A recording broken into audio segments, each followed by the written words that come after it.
Según las reglas de este hermoso país, un argentino puede perder su ciudadanía por traicionar a la nación o incurrir en los hechos condenados por los artículos 15 y 21 de la Constitución Nacional, por desertar de las Fuerzas Armadas Argentinas en caso de guerra, por naturalizarse en país extranjero o por aceptar honores o distinciones otorgados por gobiernos extranjeros sin dar cuenta inmediata al Poder Ejecutivo u ostentar esos honores o distinciones o aceptar empleo de ellos sin su autorización. La razón por la cual me desperté hoy haciéndome esta pregunta fue por una semana de esto. Venezuela no es como te dicen las redes.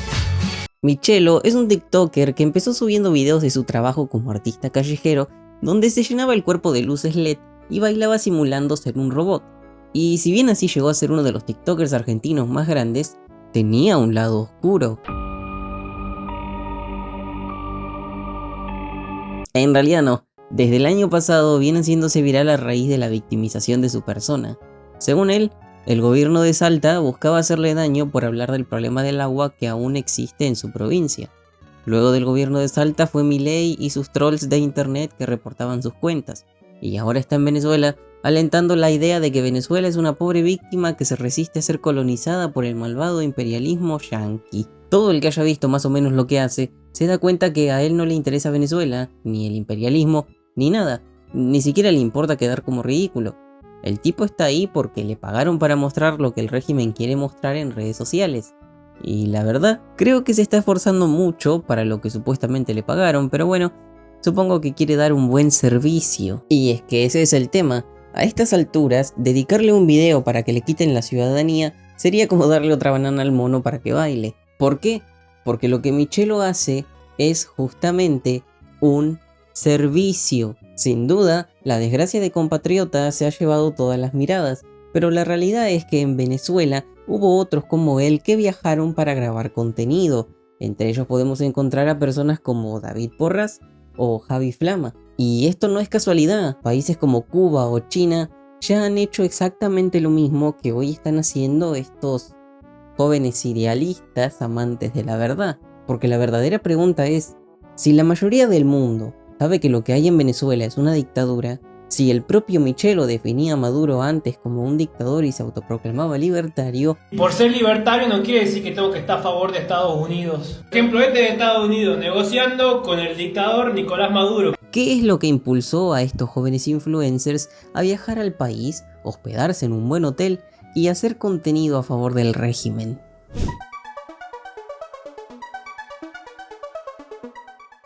Marcas, plataformas, incluso el famoso canje, los influencers son hoy el equivalente a las celebridades de antes de internet. Por lo cual no es de extrañar que diferentes partidos políticos se interesen en ellos para hacer propaganda de sus ideas.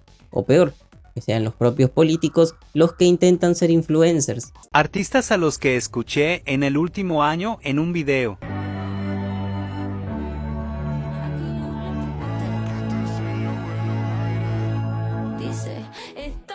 Desde Macri juntándose con taringueros hasta Maduro felicitando a Michelo, los influencers involucrados en política son más comunes y aceptados. Y esto está bien, los influencers son personas, y las personas podemos creer y apoyar las causas que queramos. No obstante, existe una gran diferencia entre un influencer que hace contenido de política a un influencer el cual su contenido va de otro nicho, pero que de vez en cuando, casi como quien no quiere la cosa, le tira un centro a determinado partido o personalidad política. Ya hace un año, más de 20 influencers que para nada tenían que ver con política fueron invitados a promocionar destinos turísticos en Cuba. Estaban en la, creo que se llama la Plaza de la Revolución, y vieron la foto de Che Guevara y dijeron que era Diego Armando Maradona. O sea, no saben, o sea, la mayoría no saben. Para el que no lo sepa, Cuba es una dictadura desde hace más de 50 años y a día de hoy se encuentra tan mal que solo puede vivir del turismo y del dinero que familiares que escaparon de la isla le envían a sus familiares aún cautivos dentro. Si bien los aludidos influencers se defendieron alegando que el viaje se los pagó una empresa y no la dictadura, a nadie le sorprendió que se descubriese que la empresa tenía conexiones con miembros de la dictadura. Y es que tal y como dije en este video viejo, esto sucede porque hay influencers que viven en una nube de pedos y no les importa que haya una dictadura mientras puedan tener una semana pagada en una playa paradisíaca del Caribe. No obstante, sí hay influencers que saben que hay dinero en juego y se tiran de cabeza por él.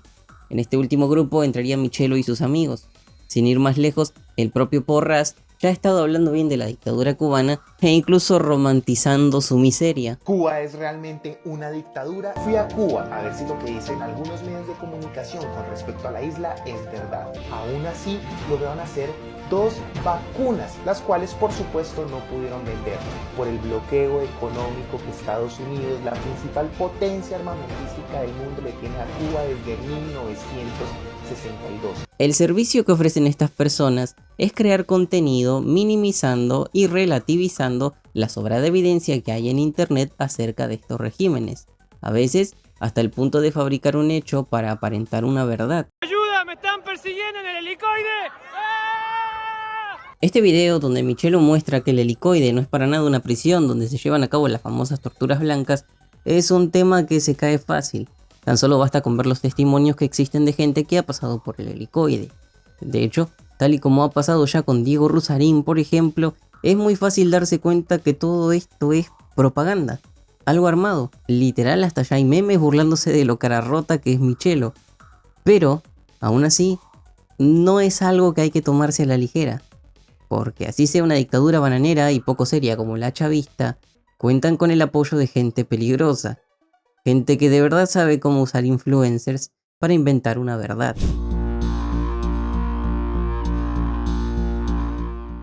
Hace unos años, la ex alto comisionado por los derechos humanos de la ONU y ex presidente de Chile, Michelle Bachelet, publicó un reporte acerca de cómo el país del dragón cometió graves violaciones a los derechos humanos contra los musulmanes uigures en la provincia de Xinjiang. No voy a entrar largo y tendido sobre el tema porque es largo, pero basta con decir que el informe de Bachelet deja en claro que en China, si tu lealtad no está con el Partido Comunista, se te considera un extremista que atenta contra el orden.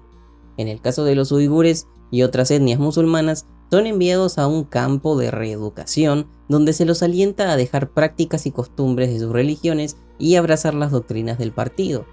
Según la propia gente que ha pasado por esos lugares, no son nada diferentes a estar en prisión, desde trabajos forzados, pasando por torturas y hasta esterilización forzada. La intolerancia del Partido Comunista hacia lo que considera un peligro no tiene fronteras. Incluso en Argentina han llegado a censurar prácticas de meditación budistas. Y es sabido que poseen informantes que mantienen controlados a los chinos fuera de su país. Con un país tan obsesionado por el control, no es de extrañar que sus sistemas para fabricar verdades sean mucho más sofisticados que un salteño bailando envuelto en luces, y así lo comprobó ASPI, el Instituto Australiano de Políticas Estratégicas, en un informe conocido como Influencers Fronterizos. Resulta que por mediados de 2020 comenzaron a salir youtubers, entre ellos uigures, que publicaban videos de sus vidas en lugares fronterizos como Xinjiang, el famoso Tíbet y Mongolia Interior, intentando demostrar que no había problemas en aquellos lugares. En YouTube se pueden encontrar cientos de videos como este realizados por mujeres jóvenes que se presentan como uigures y destacan su cultura y tradiciones, pero hay algo en este tipo de videos que llama la atención. Los uigures musulmanes en su mayoría son violentamente discriminados en China. La presentación que los influencers hacían de aquellos lugares en sus videos tenían un toque auténtico que transmitía legitimidad y transparencia. No obstante, en China, YouTube está prohibido, razón por la cual, para que un influencer pueda publicar y monetizar un video desde ahí, tiene que recurrir a áreas grises en la ley o a una network. El informe de ASPI analizó más de 1700 videos creados por 18 cuentas populares de YouTube, y encontró que todas estaban bajo el servicio de networks que servían de intermediarias entre el creador de contenidos y el gobierno. Sumret Isaac, una mujer uigur radicada en Estados Unidos, cuyos padres fueron internados en los campos de reeducación de Xinjiang, afirmó que las personas en los videos estaban construyendo su marca, ayudando al gobierno chino a negar atrocidades probadas. Incluso llegó a decir que era casi imposible que varios de esos videos se estuvieran haciendo sin el apoyo o el permiso del gobierno, especialmente aquellos que involucraban caminar por Xinjiang con una cámara de video hablando con residentes. Hasta el día de hoy, lo que pasa en Xinjiang y lo que pasa con las etnias minoritarias en China es algo que tiene dos versiones, a pesar de toda la evidencia que se puede encontrar para demostrar que los chinos tienen campos de concentración. Y es que es un trabajo que los asiáticos se toman bastante en serio. Los videos de influencers queriendo blanquear lo que pasaba en Xinjiang comenzaron en 2020, mientras que el informe de Bachelet y el de ASPI son de 2022.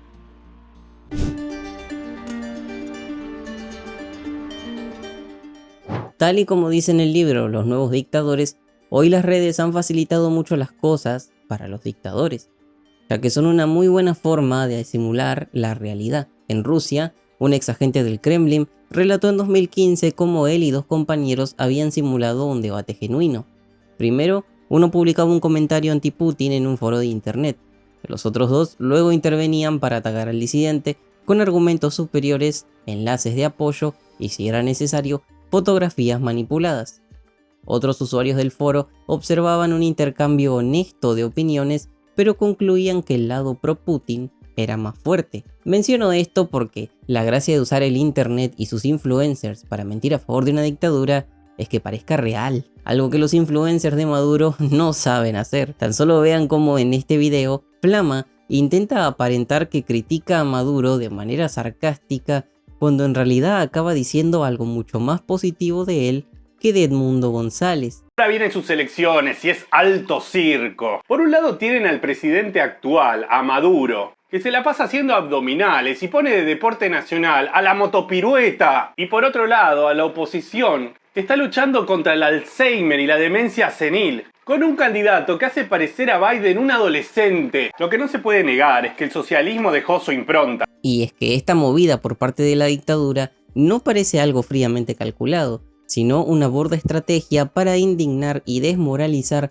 a todo aquel que esté en contra de ella. Si te dejas llevar por la indignación que generan que estos tipos estén mintiendo tan descaradamente, podés llegar a creer que todo está perdido y que la gente va a creerle a ellos porque son los que más hacen ruido, pero la verdad es que el ruido que hacen no son más que risas de lo falso que se siente todo. Al menos en Argentina, Michelo ya es un meme, y en cuanto a la situación actual de todo el tema Venezuela, quitando lo extraño del caso ya casi, Maduro, a nivel internacional y diplomático, está más solo que nunca. Sus ladridos y amenazas vienen siendo humo desde el inicio.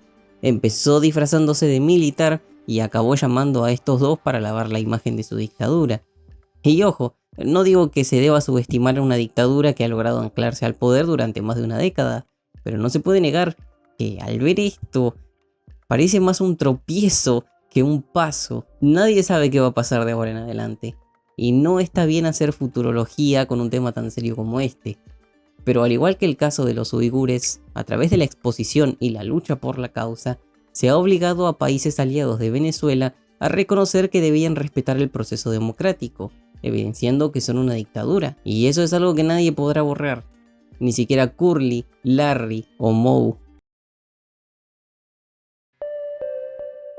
Para finalizar, yo entiendo que usé muchos ejemplos del espectro izquierdoso de la vida, pero esto de utilizar influencers para comunicar o blanquear algo de un gobierno no pasa solo en la izquierda. Ahí tenemos el caso de Luisito Comunica y todos esos influencers que fueron contactados por el gobierno de El Salvador para mostrar cómo eran sus cárceles. Aunque bueno, hay que reconocer que Bukele nunca dijo que su trato a los criminales iba a ser respetando los derechos humanos, por lo que podríamos decir que usaron influencers para mostrar lo que prometieron. Y repito, no está mal que un influencer tome partido por algo o tenga una ideología. Lo malo del asunto es que un influencer quiera aparentar que él no está haciendo lo que está haciendo. Proselitismo. Es en la deshonestidad donde se encuentran las malas intenciones. Por eso destaco nuevamente que incluso cuando Rosarín hizo el podcast con Maduro, canales como Preguntas Incómodas o personalidades como Roberto Vaquero, gente abiertamente de izquierdas, salieron a reprocharlo y desaprobarlo. Porque una dictadura no es ni de izquierdas ni de derechas. Una dictadura es lo que deba hacer para mantenerse en el poder. Otra cosa es que una ideología te haga más propenso a acabar como un dictador, pero bueno, ese es un tema para otro video. Yo hasta acá llegué. Si el video te gustó, podés apoyarme a través de los diferentes medios que dejo en la pantalla y en la descripción.